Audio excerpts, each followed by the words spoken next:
శనార్థులు దిల్దార్ వార్తలకి స్వాగతం. అవును, ఈ నడుమ మన ఫేమస్ లీడర్ కనిపిస్తలేడు కదా. ఎవలా ఫేమస్ లీడరు? ఇంకెవరు? పాలమ్మి పూలమ్మి కాలేజీలు పెట్టి కోట్ల రూపాయలు సంపాదించి పాలిటిక్స్ లో పాదం మోపి పబ్లిక్ ను ఫుల్ గా ఎంటర్టైన్ చేసిన మల్లారెడ్డి. అబ్బో, పెద్దగానే ఇచ్చిన ఇంట్రో గాయంత ఉండాలి కదా. మరి ఏమైందో ఏమో గాని మళ్ళా లగ్గం చేసుకున్న కాంచెలి పురగా కంటికే కానొస్తలేడు. ఈ నడుమ కారు గుర్తుల్లో ఎన్నో పేరెంటాలు పెట్టిర్రు గాని ఎక్కడ కనిపించలేదు. మరి కోడలకు పార్లమెంట్ కు పంపేతందుకు పువ్వు గుర్తులతోని టచ్లు ఉండడానికి పుకార్లు లేచినాయి కదా. అగో ఆ పూకల నడుమిట్లనే యోగిట్లా మాట్లాడిండు.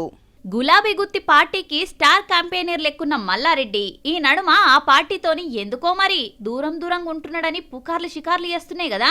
అయితే అంతల్నే ఓ కార్యకర్త పుట్టిన దినంలా నాకు కారు గుర్తుకు దూరం పెరిగిందని నన్ను మర్చిపోకుండ్రి అని అనుకొచ్చిండు.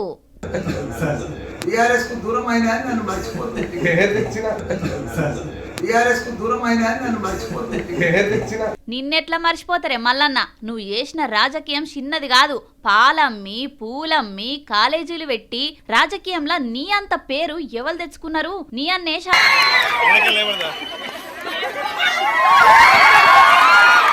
నువ్వు ఎంపీగున్నా మంత్రిగున్నా ఎమ్మెల్యేగున్నా ఎక్కడున్నా ఏం చేసినా పబ్లిక్ నైతే మస్తుగా ఎంటర్టైన్మెంట్ చేసినావు. పాలిటిక్స్ లో లీడర్లంటే సీరియస్ గా ఉంటారు అని అనుకున్నారు. కానీ జనం ఎంత బాధలల్లున్నా కష్టాలల్లా నిన్ను చూసి నీ వీడియోలు చూసి వాళ్ళు పడ్డ బాధలను మర్చిపోయినరు.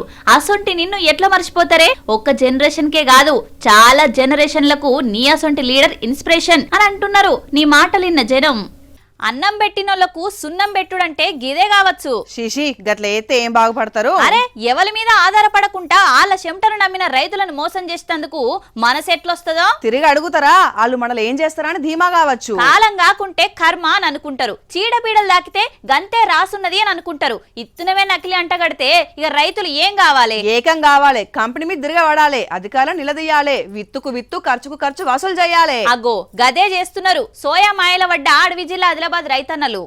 ఒక్కటి కాదు రెండు కాదు 100 ఎకరాలల్లా సోయా విత్తనం వేసి చేతులు కాల్చుకున్నారు ఆదిలాబాద్ జిల్లా రైతన్నలు. పోయినేడు పెట్టిన తేజస్వి సోనం విత్తనాలు తెచ్చి పెడితే బాగా దిగుబడి వచ్చిందని ఈ ఏడు అంతా అదే కంపెనీ గింజలు తెచ్చిపెట్టిర్రు. ఒక్క విత్తు మొలకెత్తలేదు. మెత్తగా దున్నిన దుక్కిలా టైంకు నాటి యాళ్లకు వానలు వడ్డా మొలకలు రాలేదంటే ఎక్కడ మోసమైందని ఆరాధిస్తే ఇత్తనాలే ముంచినాయని తేలింది.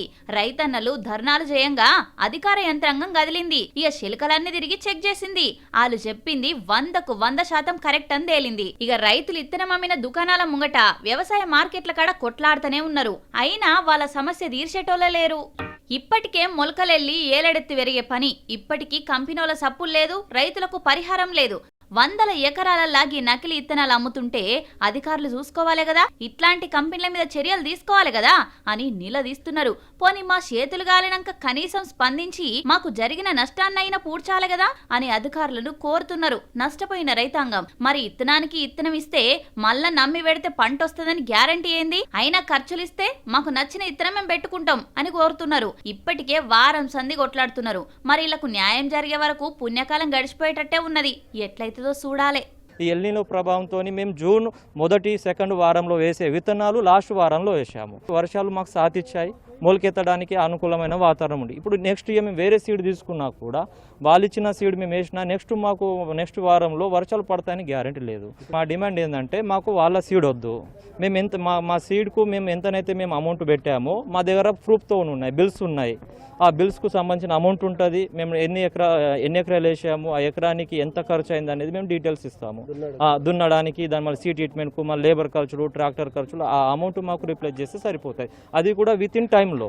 ఒకవేళ ఇంకా లేట్ చేస్తే మా ఖరీఫ్ సీజన్ మొత్తానికి లాస్ అయిపోతుంది. సర్కార్ బడి స్టోరీలు రాస్తే రామాయణం చెప్తే భారతమే అయ్యేటట్టున్నది. అంత పెద్దగా చెప్తే ఎవరు వినరు గాని చిన్నగా చేసి చెప్పు. మొన్నటి దాకా మనం ఎన్ని వార్తలు చూసినా సర్కార్ బడికి రమ్మని సార్లు ఎంత బతిమలాడుకున్నారు. వాళ్ళ శ్రమ ఫలించి అడ్మిషన్లు పెరిగినాయి కదా. అడ్మిషన్లు పెరిగినాయి, వసతులు పెరగాలి కదా. అది టీచర్ల చేతిలో లేదు కదా. అందుకే విద్యార్థుల్ని కాపాడుకునే బాధ్యత వాళ్ళది కాబట్టే వాళ్ళే తిప్పలు పడాలి అంటవా? అట్లా బాధ్యతగా తీసుకున్న పంతులు ఉన్నారు, బాధ్యత మర్చిన పంతులు ఉన్నారు. రెండు వార్తలు చూపెడతాపా. వానకాలం చదువులు అంటే ఏందో అనుకునేది. ఇందుకే అంటారు కావచ్చు, ఈడ పంతుళ్ళు పిల్లలు బడి టైంలో సంచులు పట్టుకొని ఏడిపోతున్నారు అనుకుంటున్నారు హాయమ్మింటికి. ఎందుకంటే ఇవాళ వాళ్ళ వరండాలనే వీళ్ళ తరగతులు. నిజమేనుల్లా, భద్రాద్రి కొత్తగూడెం జిల్లా నారాయణపురంలా 10 ఏళ్ల కింద కట్టిన బడి పర్రెలు పడి బెచ్చులూసి పడుతున్నాయి. పిల్లల మీద ఏడబడతాయో అని ఊర్లో ఎవ్వరు దయదలిస్తే వాళ్ళ ఇంట్లో చదువులు చెప్తున్నారు సార్లు. 2 టీచర్లు 35 మంది పిల్లలున్న బడి బిల్డింగ్ చక్కగా లేక కొంతమంది పిల్లలు బడి బంద్ పెడుతున్నారట. ఊరోళ్ల సహకారంతో గ్రామ పెద్దల దయతోటి ఉన్న పిల్లల్ని కాపాడేందుకు ఇట్లా ఇల్లు తిరుక్కుంటూ చదువు చెప్తున్నారు. ఇప్పటికీ 3 ఇండ్లు మారిర్రు. మొన్న ఈ స్కూల్ తెరచుడుతోటి మళ్ళా కథ మొదటికి వచ్చింది. పిల్లలు సార్లు ఊరంతా తిరిగినా ఇల్లు దొరకలేదు. బల్లె మధ్యాహ్నం భోజనం వండి పెట్టే వర్కర్ ఇంట్లో వరండా దొరికింది. ఇది కూడా రేపు పంటలు వస్తే ఖాళీ చేయాల్సిందేనట. ఉన్న పిల్లలు ప్రైవేట్ బడి బాట పట్టక ముందే అధికారులు పట్టించుకొని శాంక్షన్ అయిన. ఇక ఇది ఇంకో బడి ముచ్చట.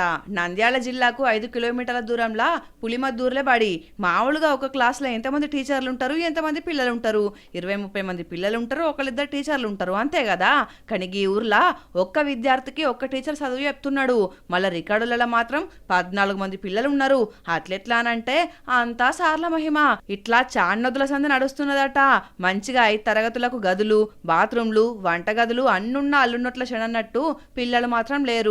ఇక అందులో చదువు చెప్పే పంతులు కూడా లీవ్లు ఉన్నాడు. డిప్యూటేషన్ పంతులే పాఠాలు చెప్తున్నాడట. ఇక ఎన్ని రోజుల సంధి నడుస్తుందో గానీ మొత్తానికి అధికారుల దృష్టికి వాకింది. ఒక్కళ్ళకి ఒక్క టీచర్ ఎందుకని 2 టీచర్లను సస్పెండ్ చేసిండు డిఈఓ. ఇట్లా ఎద్దున్నోళ్ళకు బుద్ధి ఉండదు, బుద్ధున్నోళ్ళకి ఎద్దుండదు అన్నట్టు బడుంటే పిల్లలు లేరు, పిల్లలున్న కాడ బడి లేదు. మేము ఇక్కడికి 2 years అవుతుంది వచ్చి. ఇక్కడ మాకు పాఠశాల బిల్డింగ్ చాలా శిథిలావస్థలో ఉన్నది. ఇక పోయిన సంవత్సరం నుంచి కూడా చాలా కురుస్తూ ఉంది. అక్కడ పిల్లలకి చాలా ఇబ్బందులు పెచ్చులు ఊడుతున్నాయి భవనం. తప్పనిసరి పరిస్థితులలో ఇక్కడ వరండాల్లో ఈ విధంగా పాఠశాలను. ఏంది బుజ్జి తమాం గుంజుకపోయింది ముఖం, గుడ్లే కానొస్తున్నాయి ఫేస్ లా. ఏం చేయమంటావు, ఎవరి దిష్టి దాకిందో ఏమో. ఊటకు 2 గుడ్లు మింగుతూనే ఉంటావు, మళ్ళీ ఎందుకు ఇట్లా ఎండిపోతున్నావు మరి? ఇక రోజులు పోయినాయిరా. ఎందుకు ఎక్కువ తింటే అరుగుతలేదా? అరుగుడు బాధ లేదు గాని కొనే తాకతే లేదు. అయ్యో గుడ్డు కొనలేవా? చెప్తే నమ్మేటట్టు ఉండాలి. గుడ్డు అని అంత ఈజీగా చెప్పకు. ఒక్క గుడ్డు ధరింటే గుండె జల్లుమంటున్నది. గుడ్డు కాకపోతే దాని మమ్మీని తెచ్చుకో. కోడి కూర కొండెక్కింది. నిన్న ఐతారం దుఃఖం పోతే తెలిసిన ధరలు నాకు. అయితే ఇక నీకు ఉపవాసమే అన్నట్టు. ధరలు తగ్గేదాకా ఆకులు అలములేగా. అయ్యో హతవిధి, పులి కూడా గడ్డి తినే రోజులు వచ్చినాయా? ముల్లికాయకు పల్లికాయ ఇస్తే సన్నగా ఉన్నదని అలిగిండట. ఎగిరం తప్పిన పీనుగనట మోసటోని మీద ఎగిరిందట. చెప్పుకుంటే సిగ్గు పోతది, చెప్పకపోతే ఇంకేమో అవుతుందని అన్నట్టున్నది. సర్కార్లు చేస్తున్న పనులను చూస్తుంటే. ఏమైందిరా? ఏ దేశ చరిత్ర చూసినా ఏమున్నది గర్వకారణం? పాలకులు ఎవరైనా పబ్లిక్కే పీడితులు, వాళ్ళ పైసలే నీళ్ల పాలు. అది అనాదిగా వస్తున్న పద్ధతే కదా. మరిగింత అధ్వానమారా? ఏమైందిరా? చూడు మహారాష్ట్ర పూణే కాడ ఏం జరిగిందో.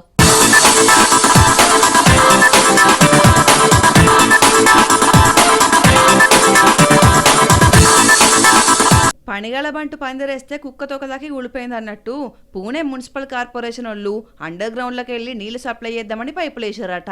అవి ప్రారంభోత్సవానికి ముందుగానే అంటే ట్రయల్ చేస్తుంటే ఇట్లు ఇచ్చుకోపోయినాయి.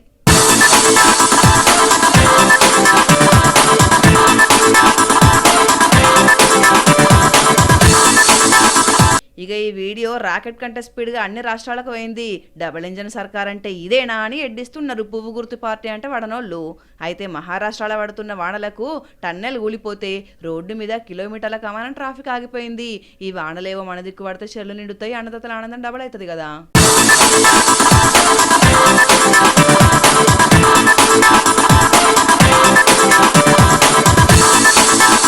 ఈ భూమి మీద విలువైంది ఏందో చెప్పురా. నీ ప్రశ్నే తప్పు.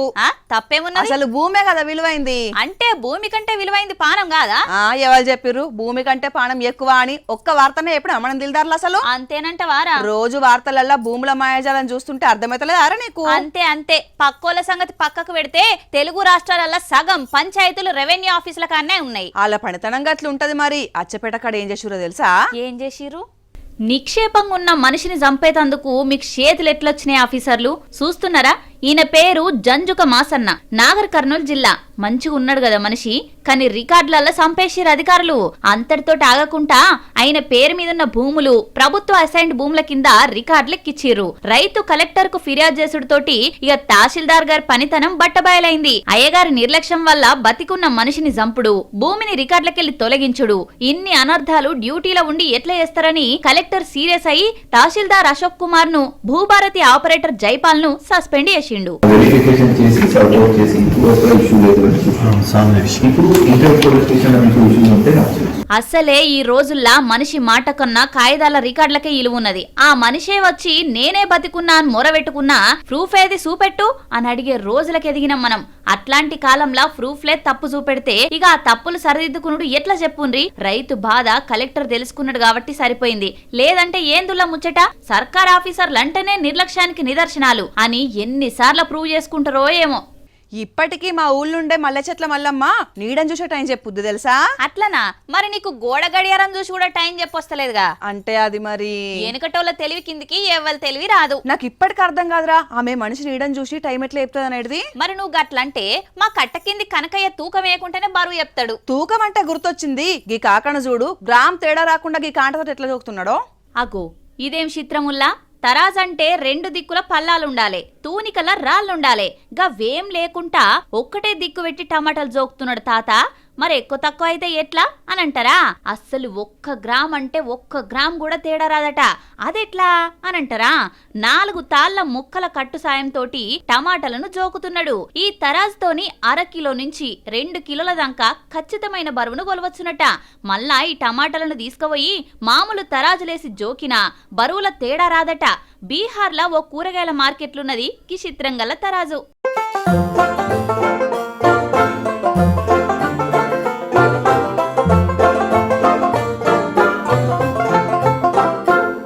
నాకు కళ వచ్చిందిరా. తెల్లారి గట్లొచ్చిన కళ అయితే నిజమైద్దట. ఇంతకు ఏం కళ? నేను పెద్ద సెలబ్రిటీ అయినట్టు కలగన్నావా? ఆ కళ అయితే అర్ధరాతే వస్తది కదా. అంటే నా కళ ఎప్పటికి నెరవేరదంటవా? అయినా పొద్దంతా నీ జోలే సరిపోతది, మళ్ళా కళలు కూడా నువ్వే రావాలనా? మరేం కలగన్నావు? నాకు రెక్కలు వచ్చినట్టుగా పడ్డదిరా. కరెక్ట్ చెప్పు, రెక్కలాయి కొమ్ములా?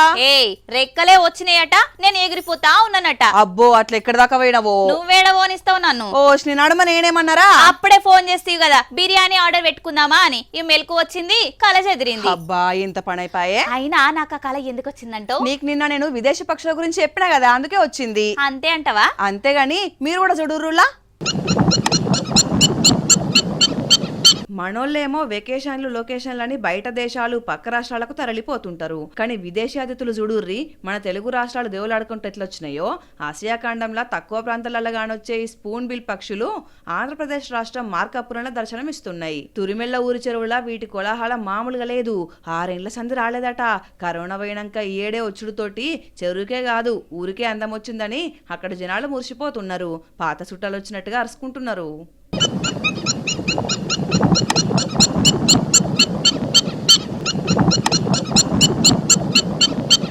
ఇవి తక్కువ నీళ్లుండి చిత్తడి భూములు దేవులాడుకుంటూ వస్తాయి. ఇక అక్కడ చిన్న చిత్క చేపలు పురుగులు ఏరుకొని తింటాయి అన్నట్టు. చూస్తేందుకు కొంగల్ లెక్కనే కొడతాయని కాదు, ఇక దాని మూతి చూడుర్రి గంట లెక్కన లేదు. అందుకే గరిట ముక్కు పక్షులు, తెడ్డు ముక్కు పక్షులను పిలుస్తారు వీటిని. మంచిగా అరుచుకొని మర్యాదలు మంచిగా చూసుకోండి మరి చుట్టాలను మరి.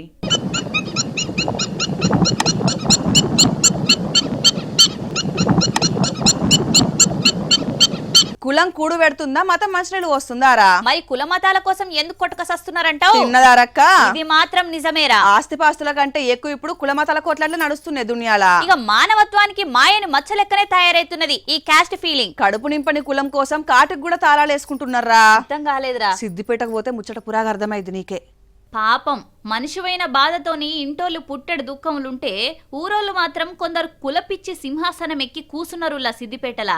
ఇక చూడుండ్రి, అంత్యక్రియలు చేసుకొనియకుండా కులహంకారంతోని శ్మశానానికి ఎట్లా తాళాలేసుకపోయినరో. ఇళ్లకు తాళాలేసినోళ్లను, ఆఫీసులకు తాళాలేసుకున్నోళ్ళని చూస్తుంటాం గాని బొందలగడ్డకు తాళాలేసినోళ్ళని చూసినామా ఎప్పుడైనా? అది గీళ్ళ ఊరు పెద్ద మనుషులకే సాధ్యం కావచ్చు. అయితే ఎన్నో ఏండ్ల కింద బతకనికొచ్చిండ్రట గీళ్ళు. ఊళ్ళే ఓటు హక్కు, కుల సంఘంలో సభ్యత్వం అన్ని ఉన్నాయట. అయినా కూడా గిళ్లను మనుషులుగా దేక్తనే లేరట. అయినా మంచిదేనని అవమాన భారంతోని గిన్ననానికి తాళమేసేసరికి పాపం రాత్రంతా పీనుగుతోని రోడ్డు మీదనే ఉన్నారు. ఇక పోలీసులకు ఫిర్యాదు చేసి న్యాయం కావాలని రోడ్డెక్కిండ్లు. గిట్లా సంస్కారమే సాయం చేస్తది, మమకారమే మంచిని పెంచుతది. ఇవుల్లా ఇలాంటి దిల్ దార్ వార్తలు. మళ్ళొచ్చ దిల్దార్ వార్తల్లా మళ్ళా కలుద్దాం. అంతవరకు చూస్తూనే ఉండండి వనితా టీవీ. నమస్తే.